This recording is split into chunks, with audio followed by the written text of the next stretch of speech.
Check the mic and make sure it sound right, boys.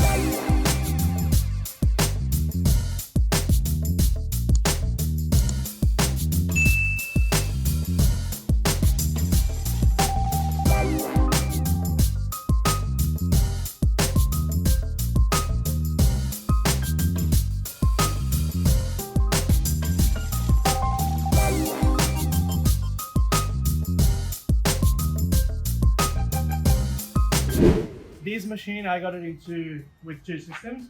One is the hose that goes straight into the 15 liters. And I have the hop as well.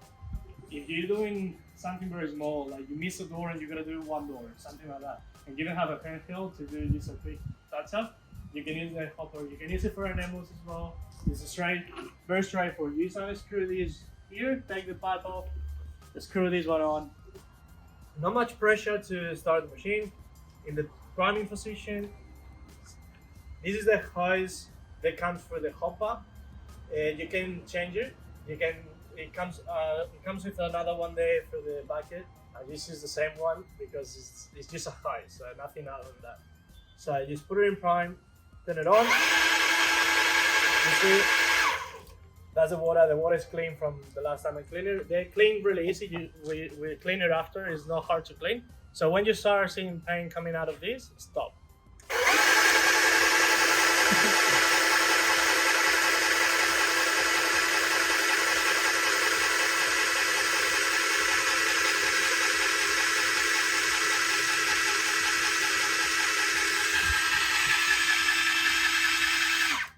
So that's already paint. That's prime and ready to go. This is just a contractor gun, very standard gun. Use a lot. This is my favorite thing. It's pretty much the one I use for everything. It's a 414. So it's wide enough pretty much for anything you do, and a 14 can pretty much spray anything. That's weather shields. Graco always recommends for general purpose a 517. What's the problem with the 517 is you're throwing a ton of paint.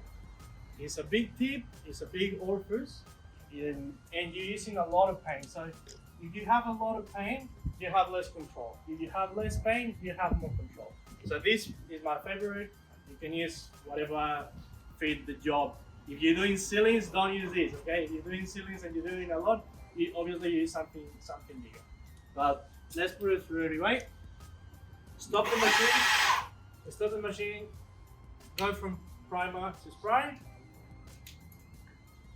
pull the trigger. Well, I was putting it there because I use the water that is inside the line to leave it on top of the paint.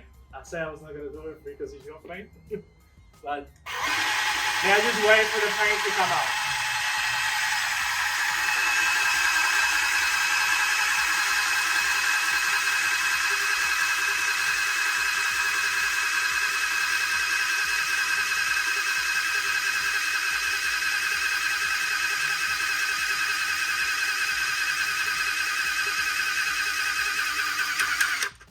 Now there's paint coming out. The paint and water in the line don't mix much, but they do mix a little. So if you want to make sure that you get rid of that water there, that paint that has a little bit of paint, instead of throwing it all in there, you just put it in there and run it for a little bit. And make sure the hose is only paint. You don't have any bubbles inside the hose.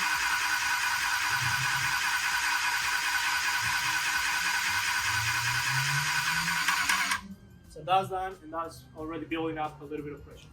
Now we're gonna work with all the tips that we have here, the low pressure. So this is only hand tied. Don't tie it with a wrench or anything. Just hand tie is good enough. Make sure you replace. It's a seal that I can show you later inside. It's like a black seal. Change it over here and there. Most people just put one in the garden and leave it there pretty much forever. Change it over here and there. It's good to do that.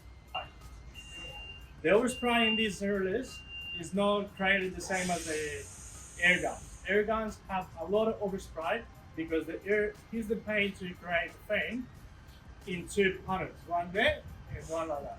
So it creates a straight line. That is hitting paint one way, hitting paint the other, putting a lot of paint in the area.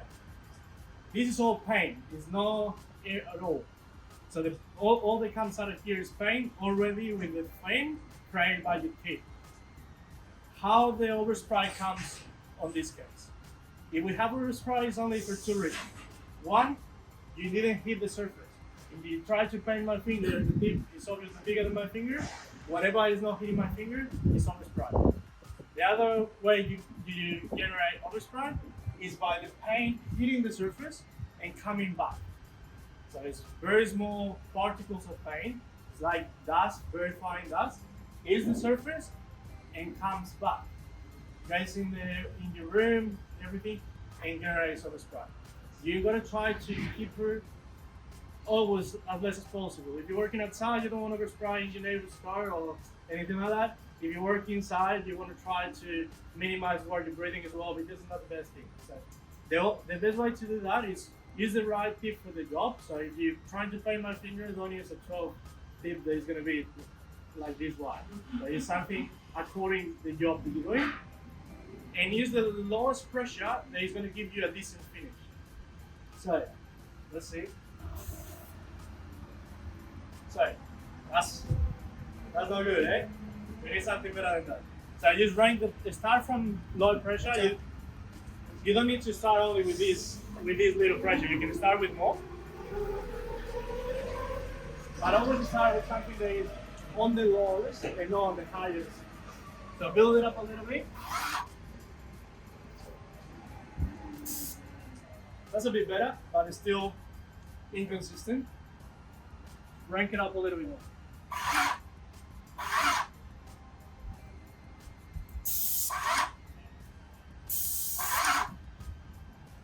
A tiny little bit more. You can see it's still a little bit uneven. I can tell you that can happen for two reasons. It's maybe the pressure. It can be the tip is not very new. When the tips start to wear out a little bit, they get a little bit uneven. So this tip has been used quite a bit. It's probably no longer ready to throw and get a new one. But anyway, just a little bit more, and I think we're good. That's perfect. So where this comes from? We're talking before about this with the extension. That's why this is the smallest extension I get. That is because there's not much pressure. This is perfect, so you get a little bit, you get a little bit. If you're doing something that you want the best finish you can, is two options. Get rid of the extension, use it with the gun, or use the clean shot, but we don't have one here today, so I can't show you that. Now, other than that, the biggest reason for the extension. Let's say you're gonna spray a wall, okay? If I don't have a extension, I need to keep my gun the straightest I can to the surface. I don't want to spray like this. I don't want to spray like this, okay? So if I don't have an extension and I'm gonna, let's say I'm spraying vertical, up and down, start on the top, I need to be here. Going down, I need to keep there. That's with no extension. If you use an extension, the extension allows you for a little bit more angle. So with not raising my hand all the way to the top, I'm pretty much in a decent angle. When I get to the bottom, I'm in a decent angle. This extension for a wall is 2.4 meters, is a little bit short. It will be better something like this. Something like this with a clean shot straight. That will be perfect for 2.4 meter walls, the standard walls of any house. Okay. For ceilings, same thing. If you need to try to keep, if you're gonna spray ceilings, start here going backwards. You need to try to keep your gun as straight as possible up pointing to the ceiling. If you have an extension, you're not gonna be running so much around with your pen like that. You're gonna be able to move free a little bit more. Now, the reason you don't flinch your gun at the end. You saw this one was straight. You got perfect finish, the start and finish in both sides, apart from the splits that we fixed with a clean shot. This one here, I did this a little bit with the gun. You can see it there. Open up a little bit again. Why you need to try to avoid that? When you throw your gun, and this is the old school painters do it a lot. You come here and you do this, pump, at the end of the straight. Okay? A lot of painters do it like that, thinking that you're gonna make the paint blend in better. What you're doing is if you paint one section and you jump into another section and you blow in the gun, that paint is already dry. Probably not fully dry, but it's already dry. So the surface of the paint is already, there is the first part of the paint which is dry, the outside surface. The last millimeter or less than a millimeter of the paint is the first thing to dry. You're throwing wet drops on top of your drying paint. What you do with that, you're doing something like buttons here. You try to spray that wall and you can see everywhere where you start and stop. That's the reason. The blowing the gun makes that dust going into the dry paint and allows for these dodgy lines that you see a lot in outside jobs with that color.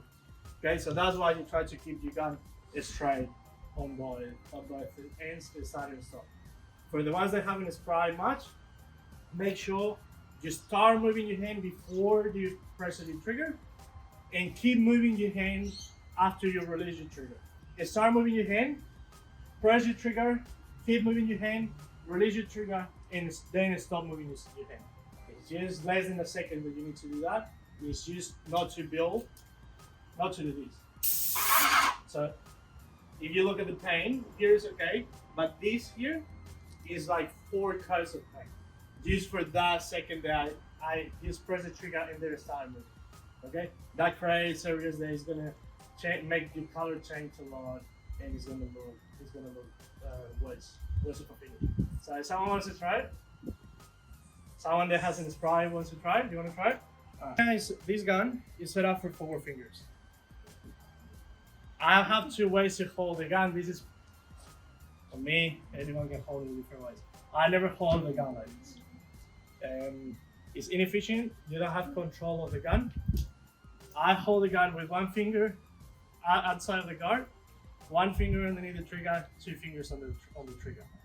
If you don't like that, you can pull the trigger up, 2 fingers on the bottom, 1 finger on the top, 2 fingers on the top, 2 on the bottom, whatever you feel like. I don't like it here because this is a little bit uncomfortable, and if you're working many hours, you get tired.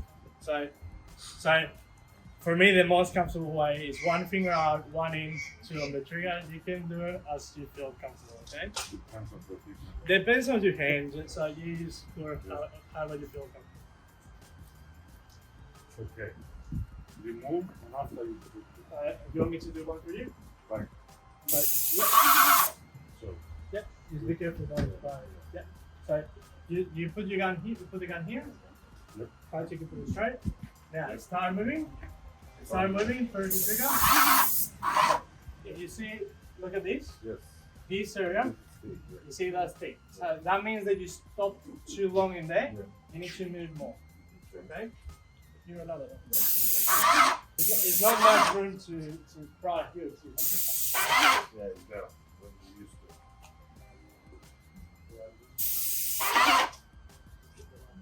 There are 2 ways you can do the bottom. You can hold the gun upside down. That's one way to do the bottoms, and maintaining without going like this. You just lower your body a little bit, Yep. turn the gun around, and that way it keeps the angle right on the surface.